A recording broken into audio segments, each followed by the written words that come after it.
Bonjour à toutes et tous.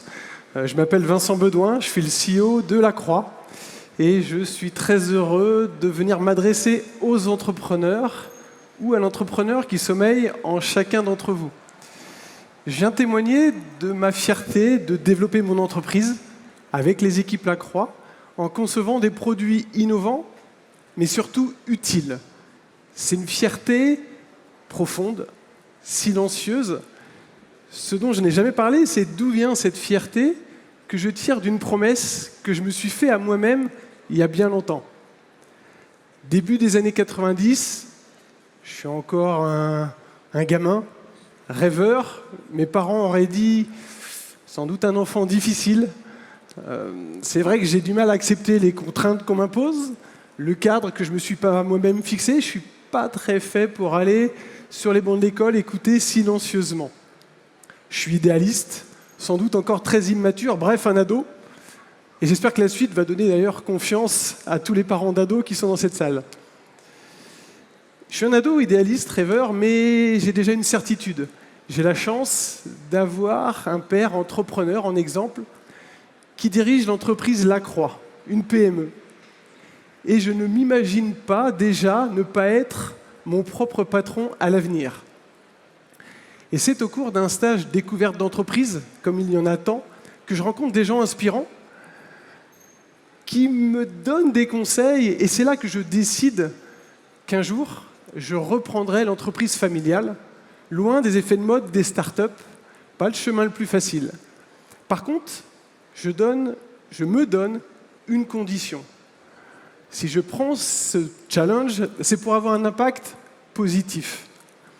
Avec une considération sur l'environnement, qui est déjà quelque chose de critique pour moi à l'époque, et la volonté de bâtir un système méritocratique au sein de l'entreprise. Méritocratie que je découvrirai plus tard dans l'industrie. Cette promesse est une promesse fondatrice pour moi. Et elle va me servir de cap pour donner un sens à tout mon engagement dans ma vie professionnelle. Alors, bien sûr, au départ, il a fallu apprendre, travailler en dehors de La Croix, puis au sein de La Croix, prendre des responsabilités, et puis prendre la direction.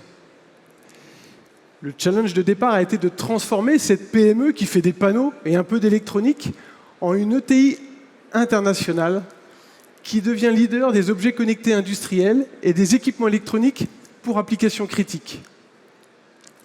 C'est un vrai challenge, mais l'enjeu derrière, c'est de développer ces activités dans des secteurs à impact positif, l'environnement, les smart cities et plein d'autres secteurs industriels.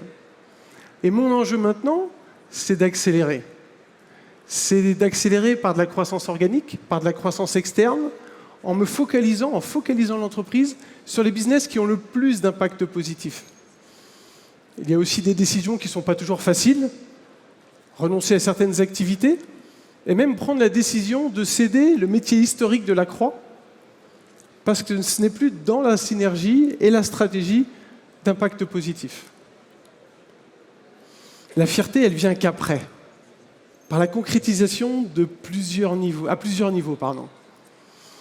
Le premier niveau, c'est de pouvoir voir 30 ans après des projets porteurs de sens, des nouveaux produits, des nouvelles solutions que l'on développe autour des objets connectés intelligents pour optimiser les réseaux d'eau, l'énergie, raccorder les énergies renouvelables au réseau électrique intelligent, fluidifier les mobilités dans les villes, également rendre plus intelligent l'éclairage public. Et puis c'est aussi développer des solutions intelligentes autour de nouvelles bornes de recharge bidirectionnelles nouvelle génération ou de l'électronique qui pilote les piles à combustible pour les mobilités de demain. La fierté, c'est aussi au quotidien d'investir dans l'industrie, pas le chemin le plus facile, en fabriquant nos nouvelles solutions dans les usines La Croix, au plus proche des marchés finaux, avec un point d'orgue l'année dernière, la création d'une nouvelle usine qu'on a inaugurée avec Nicolas, l'usine Symbiose, d'assemblage électronique en France. Alors qu'il y a bien des années, on me disait que la filière électronique était morte dans notre pays. La fierté, c'est aussi, toutes les semaines, de pouvoir résoudre des problèmes, de construire un bout du chemin, de recruter, développer des équipes que l'on pousse à se dépasser. Alors, que retenir de tout ça? Ma promesse de départ d'un gamin idéaliste, elle m'a donné un sens. Il ne faut pas hésiter à rêver grand, se donner du mal. Il me reste encore beaucoup de chemin à faire, mais je suis déjà fier de tout ce qui a été réalisé. La fierté, ça donne aussi de l'énergie. Ça ne fait pas de moi quelqu'un de fier, mais c'est une source d'énergie pour continuer à relever le défi. Et le défi, il va être énorme, il va s'imposer à nous, c'est la transition écologique.